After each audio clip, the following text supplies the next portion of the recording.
Olá, queridos. Estamos aqui para a gravação de mais um estudo. E o tema de hoje é o agir de Deus. Abre comigo em Isaías, capítulo 43, versículo 13. Isaías 43, versículo 13. Diz assim: Ainda antes que houvesse dia, eu era, e nenhum há que possa me livrar alguém das minhas mãos. Agindo eu, quem impedirá? Agindo eu, quem impedirá? Vamos orar, queridos. Pai, em nome do Senhor Jesus, eu peço neste momento que o Teu Espírito possa revelar a Tua palavra aos nossos corações e o Senhor possa falar conosco neste dia. Queremos dar a Ti toda a honra e todo o louvor. Precisamos de Ti, precisamos da revelação da Tua palavra, precisamos da Tua direção para as nossas vidas. Precisamos, Senhor, da Tua graça sobre nós. Abençoa Teus filhos que vão ouvir agora esse estudo, Deus. Que a Tua palavra possa penetrar nos corações e possa trazer a direção, possa trazer o consolo, a exortação, a edificação, no nome do Senhor Jesus. Amém. Amém. Você acha que é possível limitarmos o agir de Deus em nossas vidas? Lá em Isaías 43, versículo 3, ao qual nós lemos, no finzinho diz assim: Agindo eu, quem impedirá? Quem pode impedir o poder de Deus? Quem pode impedir o agir de Deus? Quem pode ter mais poder, pode ter mais soberania a não ser o nosso Deus? Jamais entenderemos o modo de Deus agir. Porém, um dos nossos maiores erros é limitar a Deus quanto à maneira dele agir. Jamais, amados, jamais vamos entender a forma que Deus age. Porque Deus ele não age debaixo das nossas limitações. Deus ele não precisa provar nada para nós. Deus ele manifesta através da sua infinita misericórdia. E para que o seu nome seja glorificado. Aprendemos com os textos, e nós vamos ler aqui sobre quatro cegos, e Deus agiu de uma forma diferente com cada um deles. 4 cegos, Jesus curou os 4 de uma forma diferente. Isto indica que Deus age de maneira diferente em cada vida. Nesse dia, vamos aprender juntos como que Deus opera, como que o Senhor opera em nós. Então, o primeiro texto, para nós entendermos melhor, nós vamos falar agora sobre 4 cegos.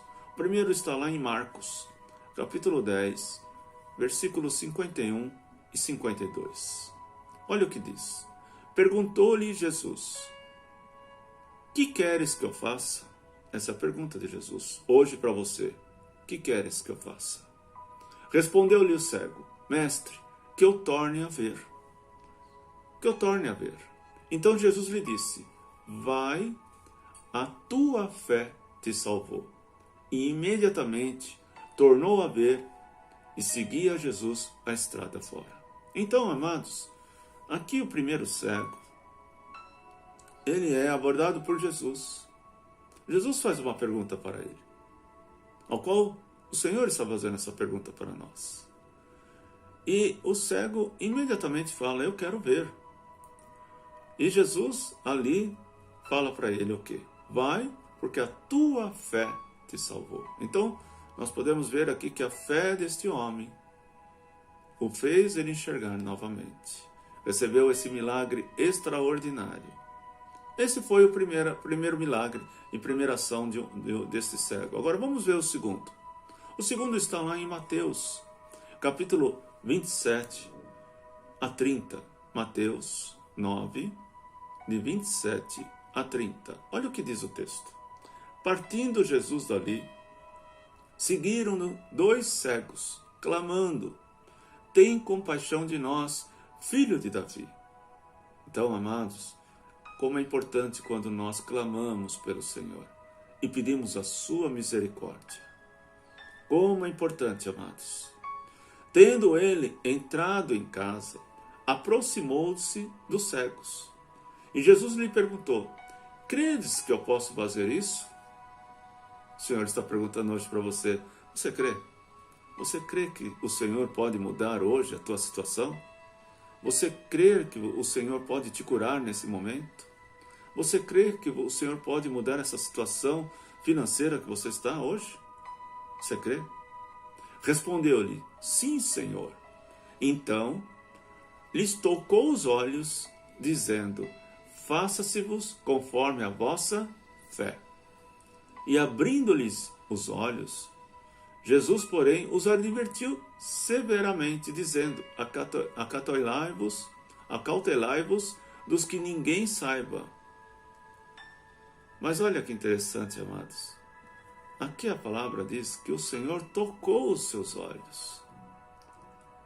E disse: faça-vos conforme a vossa fé.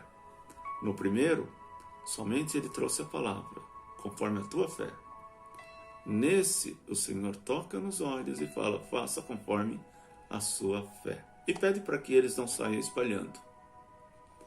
O terceiro cego, olha o que acontece, amados. Está lá em Marcos, capítulo 8, 22 a 25. Então chegaram a Betesda, e lhe trouxeram um cego, e rogando-lhe que tocasse. Jesus, tomando o cego pela mão, levou-o para fora da aldeia, e aplicando-lhe a saliva aos olhos e impondo-lhes as mãos, perguntou-lhes: vês alguma coisa? Este, recobrando a vista, respondeu: vejo homens, porque como árvore os vejo andando. Então, novamente, lhes pôs as mãos nos olhos, e ele, passando a ver claramente, ficou restabelecido, e tudo o que distinguia de modo perfeito. Então, amados, vejam, o primeiro recebe o quê? Uma palavra só. Conforme a sua fé, seja curado. O segundo, Jesus coloca as mãos, toca nos seus olhos e fala: seja curado conforme a vossa fé. O terceiro, Jesus pega, aplica-lhe a saliva nos olhos e coloca as mãos. E ele recebe a cura, mas só que ele não consegue enxergar de uma forma clara. E aí Jesus novamente coloca as mãos e ele é curado, restabelecido completamente a sua visão. O quarto cego está lá em João, capítulo 9, de 1 a 7. Olha o que diz o texto. Caminhando Jesus, viu um homem cego de nascença. E os seus discípulos perguntaram: mestre, quem pecou? Este, os seus pais, para que nascesse cego? Respondeu-lhe Jesus: nem ele pecou, nem os seus pais, mas foi para que manifestasse nele as obras de Deus. E é necessário que façamos as obras daquele que me enviou, enquanto é dia. E a noite vem, quando ninguém pode trabalhar. Enquanto estou no mundo, sou luz do mundo. Dito isto, cuspiu na terra, tendo feito um lodo com a saliva, aplicou aos olhos do cego, dizendo-lhe: vai e lava-te naquele tanque, chamado Siloé, que quer dizer enviado.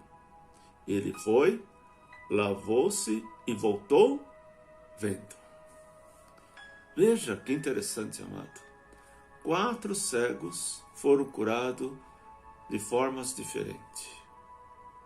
A minha pergunta é: por que será? Por que será, amados, que esses homens foram curados de uma forma diferente? O que o Senhor está querendo mostrar para nós?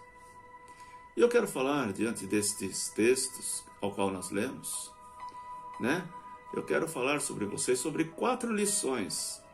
4 lições sobre a maneira de Deus agir. 4 lições, queridos. A primeira lição: Deus age de forma diferente para cada pessoa. Nós vemos o exemplo ao qual nós acabamos de ler. os 4 cegos foram curados de uma forma diferente. Todos eles tinham a mesma enfermidade, não enxergavam. Todos eles eram cegos, uns de nascença, outros a palavra não diz, mas todos eles foram curados de uma forma diferente. Nunca devemos esperar que Deus opere em nossa vida igualzinho que Ele operou na vida do nosso irmão ou de alguém que você conheça. Deus age. Deus age onde você não tem condições de agir. Você crê nisso, amado? Deus age aonde você menos espera. Menos espera, amados. Deus age de uma forma extraordinária. Deus age onde você não tem condições de agir. Isto mesmo, em qualquer situação, existe uma parte da solução do problema que cabe a cada um de nós. Então, amados, aquilo que nós temos que fazer, nós vamos ter que fazer, amados. Cabe a cada um de nós. Então, nós vamos procurar, se for necessário, nós vamos procurar a medicina, nós vamos procurar os exames, os medicamentos, os médicos. Se não for questão de saúde, por outro problema, nós vamos procurar fazer a nossa parte. Mas aquilo que nós não conseguimos e esgotamos todos os nossos esforços, a palavra diz que aí entra o agir de Deus. Cabe a Deus. E também tem a forma de Deus e no tempo de Deus. Em Efésios capítulo 3, versículo 10, fala sobre a multiforme sabedoria de Deus. Abre lá comigo, Efésios 3, 10. Para que, pela igreja, a multiforme sabedoria de Deus se torne conhecida agora dos principados, potestades, nos lugares celestiais. Sabe o que está dizendo aqui? Que o poder de Deus é manifesto em nós, para que todas as regiões espirituais o reconheçam e saibam do seu poder, da sua soberania, da sua autoridade, do seu controle.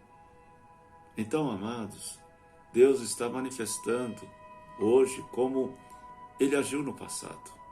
Ele cura, Ele restaura, Ele salva, Ele liberta, Ele transforma. Deus continua agindo de forma diferente na vida das pessoas. Por isso nós não podemos limitar o mover de Deus em nossas vidas. Porque, amados, somos nós que limitamos. Porque nós queremos que seja feito da nossa forma. Nós queremos que seja feito do nosso jeito, do nosso tempo. E não é assim que Deus trabalha. Nós precisamos nos render a Ele. Nós precisamos confiar no agir de Deus. Nós precisamos entender que Deus está agindo hoje. E que Ele não deixou de agir, amado. Não é esse vírus que vai impedir o agir de Deus. Não é a tua situação financeira. Não é esse momento que você está vivendo na sua família que vai impedir o agir de Deus. Não é essa enfermidade. Amados, nada impede o agir de Deus. Lá em João, capítulo 13, versículo 7, diz assim: Respondeu-lhe Jesus e disse-lhe: O que eu faço não sabe tu agora. Tem muitas coisas que nós não sabemos. Tem muitas coisas que nós não estamos entendendo. Mas tu saberás depois. Veja que João, o próprio Jesus fala isso. Então, amado, nós precisamos entender que Deus, no seu tempo determinado, vai revelar tudo para nós. O passar do tempo, nós vamos compreender o que nós estamos hoje aprendendo nas suas escrituras. A segunda lição: existe um tempo certo de Deus agir em nossas vidas. Lá em Eclesiastes 3, versículo 1, olha o que diz o texto. Diz assim: tudo tem seu tempo determinado. Há tempo para todo propósito debaixo dos céus. Tudo tem seu tempo. Tudo tem seu tempo determinado. Então, amados, nós precisamos conhecer esse tempo. Eu já falei uns estudos atrás, o nosso tempo é Cronos e o tempo de Deus é Kairos. Nós precisamos entender o tempo, o Kairos de Deus. Deus tem o tempo certo para operar em nossas vidas. Em 2 Pedro, capítulo 3, versículo 8, diz assim: há, todavia, uma coisa, amados, que não deveis esquecer, que para o Senhor um dia é como 1000 anos, e 1000 anos é como um dia. Então esse é o tempo de Deus. É um tempo muito diferente do nosso, mas Deus não deixa de agir. Deus não se adianta para atender a nossa pressa. Guarde isso, amado. Deus não se adianta para guardar a nossa pressa. Deus sabe muito bem o que é importante para as nossas vidas. Nós temos um grande exemplo, que é a vida de Abraão. É um dos maiores exemplos sobre como o tempo de Deus, muitas vezes, parece não fazer qualquer sentido para nós. Ele foi chamado pelo Senhor quando já tinha 75 anos. Uma idade que para qualquer um de nós parece ser tarde demais. Em Gênesis capítulo 12, versículo 1 e 2, diz assim: ora, disse o Senhor a Abraão: sai da tua terra, da tua parentela e da casa do teu pai, vai para a terra que te mostrarei. A ti farei uma grande nação, e a ti abençoarei, te engrandecerei o nome, e sê tu uma bênção. Então aqui, quando Abraão recebe a palavra, recebe o chamado, ele imediatamente, ele não olha para as suas limitações, ele não olha para a sua idade, ele não olha para a geografia, ele vai ao encontro da vontade de Deus. Apesar da idade avançada de Abraão, Deus não agiu com pressa na sua vida. Depois de 11 anos de espera, amados, olha só, já se passava 11 anos, Sara tentou adiantar o relógio de Deus, através dos seus próprios métodos. Isso é quando nós não temos fé, quando nós não depositamos a nossa esperança no Senhor, quando nós não temos a certeza que Deus está cuidando de nós, nós agimos como Sara. Nós queremos ajudar o Espírito Santo, nós queremos fazer algo para que possa acontecer. Amado, Ele não precisa da nossa ajuda, Ele precisa do nosso coração e da nossa fé. Ele só quer isso, Ele só quer que você aprenda a confiar nele, que você deposite a sua esperança nele, que você encha o teu coração de paz e saber que todas as coisas estão no seu controle. Lá em Gênesis capítulo 16, de 1 a 4, olha o que Sara fez. Ali ela chamava ainda Sarai, né? Ora, Sarai, mulher de Abrão, não lhe dava filhos. Tendo, porém, uma serva egípcia por nome de Agar, disse Sarai a Abrão: eis que o Senhor me tem impedido de dar à luz filhos. Toma, pois, a minha serva, e assim me edificarei com filhos por meio dela. Abrão anuiu ao conselho de Sarai. Então Sarai, a mulher de Abrão, tomou Agar, a egípcia, sua serva, e deu como mulher para Abrão, o seu marido. Depois de ter habitado por 10 anos na terra de Canaã, ele a possuiu e concebeu. Então veja o que ela fez. Havia uma promessa, mesmo com a avançada idade de Sara, de Abraão, mesmo da infertilidade dela, Deus havia falado que Sara iria ter um filho e que Abraão seria pai de muitas multidões. Mas, passado o tempo, essa mulher, acho que ela já não aguentava mais de ver o seu marido depositando toda essa esperança e talvez fazendo perguntas para ela em relação a isso. Ela simplesmente transferiu. Ela quis ajudar o Espírito Santo. Ela falou: não, deixa eu dar uma mãozinha aqui, porque a coisa não acontece. Aí ela pega a sua serva, pega a sua escrava, pega Agar e oferece: olha, tenha contato com ela, tenha relação com ela, e o filho dela será nossos filhos. Olha só o que ela fez. Olha a atitude dessa mulher. O transtorno que ela trouxe tanto para aquela mulher, para o seu filho, como para toda a nação, que hoje nós sabemos a luta entre Israel e a Palestina é fruto dessa união errada. Veja o transtorno. Sabe, amados, quando nós precipitamos, quando nós não entendemos o agir de Deus, nós fazemos coisas que se tornam loucura. A nossa incredulidade muitas vezes nos faz fazer coisas sem pensar. Foi assim que ela fez. Então, amado, confie no agir de Deus. Confie no agir de Deus. A terceira lição: há pessoas que Deus age apenas com uma palavra. Outras necessitam de um toque, como nós vimos lá. O exemplo daqueles cegos. Veja que em Mateus 9, 27 a 30, ele tocou os olhos dizendo: faça-vos conforme a vossa fé. Em pessoas que com uma única palavra liberada já acontece um milagre. Eu já vi tantos casos assim, amados. Eu já orei por muitas pessoas assim.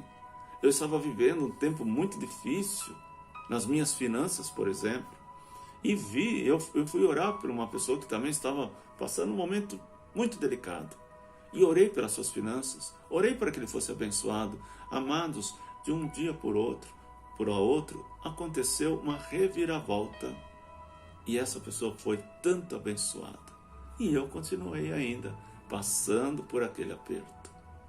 Então, amados, há pessoas que uma palavra só já muda, acontece coisas extraordinárias. Há outros que precisa ser tocado. Nós temos um exemplo aqui, o caso de Bartimeu, que a fé dele salvou também, que curou. Outros precisam de um toque físico, como foi o caso dos cegos de Mateus, que nós lemos aqui de 9, 27 a 30, onde Jesus teve que tocar. Então é importante entendermos, amados, que Deus opera tanto através da sua palavra, como também Ele pode usar algo para nos tocar, ou até uma pessoa, para recebermos a bênção de acordo com a nossa fé. Sabe, queridos, não tem uma fórmula como que Deus vai fazer. Não adianta eu falar para você: olha, Deus faz assim. Não, Deus, Ele age debaixo da sua palavra, sim. Mas Ele opera em nós o momento em que Ele quer, da forma que Ele quer. Mas tudo isso que acontece, amado, é para que nós possamos aprender, para que nós possamos ter maturidade, para que não sejamos levados de um vento para o outro, para que nós não possamos ter a nossa casa firmada em areia, onde a primeira tempestade ela vai ruir, ela vai cair. Nós temos que ter a nossa fé em lugar sólido, temos que ter nosso coração em lugar correto, para que nós possamos aplicar a palavra de Deus, para que nós possamos, sim, exercendo a fé e principalmente crendo nas promessas de Deus. Ah, queridos, Deus não falou, não escreveu a Bíblia ou a palavra que você leu à toa. Tem uma direção, tem um sentido para as nossas vidas. E quando eu vejo o agir de Deus, quando eu vejo a manifestação de Deus, eu me rendo, porque sabe, amados, eu sei que Deus está cuidando de nós. Eu sei que tudo isso que nós estamos passando vai passar. Mas qual lição que você tirou de tudo isso? Será que nós seremos aprovados no meio de tudo isso? Será que estamos verdadeiramente prontos para estar com o Senhor? Será? Se Ele voltar agora, você está preparado para estar com Ele? Como que está o teu coração? Crendo nas suas promessas, crendo que todas as coisas estão sob o seu controle, ou você acha que o mundo tem controle de todas essas coisas? Ai, pastor, mas então por que está acontecendo tudo isso? Leia a palavra, meu querido. Veja os sinais, veja o momento que nós estamos vivendo, mas descanse no Senhor, porque há promessa para os seus filhos. Por isso eu preciso guardar o meu coração. Por isso eu tenho que estar preparado todos os dias para ter intimidade com Ele. Não posso me deixar levado pelas más notícias, mas eu preciso colocar o meu coração no Senhor. A quarta lição: há pessoas que Deus age por etapas. Sim, queridos, eu conheci pessoas que foram libertas das drogas numa palavra só, mas conheci outras que tiveram que frequentar uma casa de recuperação e foram libertas. O mais importante de tudo não é como ou foi, o importante é que foi liberto. Amados, eu tenho que entender que eu preciso deixar Deus agir na minha vida. Talvez vai ser um piscar de olhos, talvez vai ser um processo, mas eu não posso desistir. Eu não posso simplesmente achar que isso não vai acontecer na minha vida. O agir de Deus está sobre todos aqueles que invocam o nome do Senhor.